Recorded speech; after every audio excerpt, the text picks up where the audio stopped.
मां नर्मदा जन्मोत्सव के अवसर पर विधायक संजय यादव अपने साथियों के साथ धरने पर बैठे और मां नर्मदा में मिलने वाले गंदे नाले को बंद कराने की मांग की।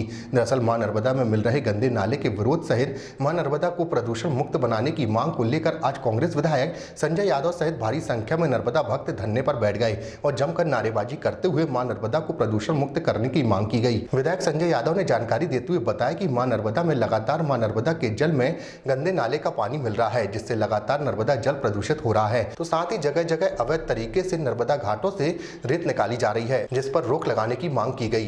इस दौरान धरने की सूचना मिलने पर नगर निगम कमिश्नर भी मौके पर पहुंचे और जानकारी देते हुए उन्होंने बताया कि नगर निगम के द्वारा एसटीवी तैयार किए जाने की तैयारी पूरी कर ली गई है और जैसे ही एसटीवी तैयार की जाएगी तो नाले का गंदा पानी साफ करके नदी में छोड़ा जाएगा। हमारी ये मांग है कि आपने स्वयं शूट किया होगा गंदा नाला। मैं समझता हूँ गंदा नाला नहीं, ये तो नदी है। वो गंदी नदी किस तरह से, जैसे जमुना खत्म हो गई, जैसे गंगा कानपुर में हो गई, वैसे जबलपुर की नर्मदा होने जा रही है। बेड़ा कुछ दिनों बाद धुआंधार आप देखेंगे, धुआं नहीं दिखेगा, वहाँ गंदगी दिखेगी। तो मेरा आज नर्मदा जन्मोत्सव पर बैठने का उद्देश्य ये था कि मैं शासन का ध्यान आकर्षित कराऊं कि किस तरह से इतना बड़ा गंदा नाला नर्मदा में सीधे समाहित हो रहा है। विगत जब होटल कल्चुरी में माननीय मुख्यमंत्री शिवराज सिंह जी चौहान ने बैठक ली थी, वो नगर निगम ने प्रेजेंटेशन दिया था।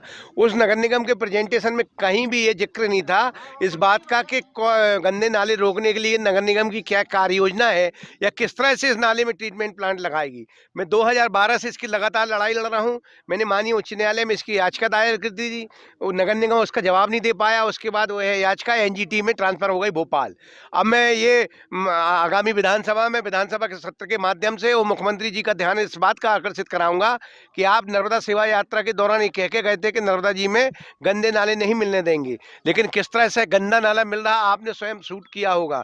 ये आप अधिकारियों से पूछ सकते हैं क्योंकि उनको ये मालूम ही नहीं है कितनी बड़ी गंदगी कहीं मिल रही है। वो मालूम भी है तो उन्होंने नगर निगम का जो प्रेजेंटेशन दिया था मुख्यमंत्री को, उसमें कहीं जिक्र नहीं किया था। मतलब वो देख कर भी अनदेखा कर रहे हैं और आस्था के साथ भारतीय जनता पार्टी की सरकार और नगर निगम जबलपुर का प्रशासन आस्था के साथ खिलवाड़ कर रहा है, जबलपुर की लोगों के साथ आस्था के साथ खिलवाड़ कर रहा है।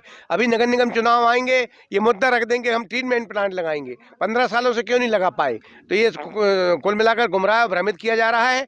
और नगर निगम कमिश्नर को शहर की जानकारी नहीं है, शहर की तस्वीर नहीं मालूम है कि कैसे किस तरह से मिलना चाहिए। मैंने जब मुख्यमंत्री जी से कहा तो मुख्यमंत्री ने आदेश किया कलेक्टर कमिश्नर को, इसके बावजूद भी कलेक्टर कमिश्नर के पास ये समय नहीं है कि किस तरह का गंदा नाला हम देख सकें। गंदे नाले मिल रहे हैं नर्मदा में, उसको लेकर धरना दिया जा रहा था, क्या है उनकी पूरी मांग? जैसा कि आप देख पा रहे हैं, जो नर्मदा जी की दूसरी तरफ हमारे शहर से नगर निगम क्षेत्र से निकलने वाला शाहौर खंडारी नाला आके नर्मदा जी में मिलते हैं। इसमें नगर निगम के द्वारा अमृत योजना के अंतर्गत ललपुर में चौथे SMLD का एसटीपी प्रस्तावित किया गया है।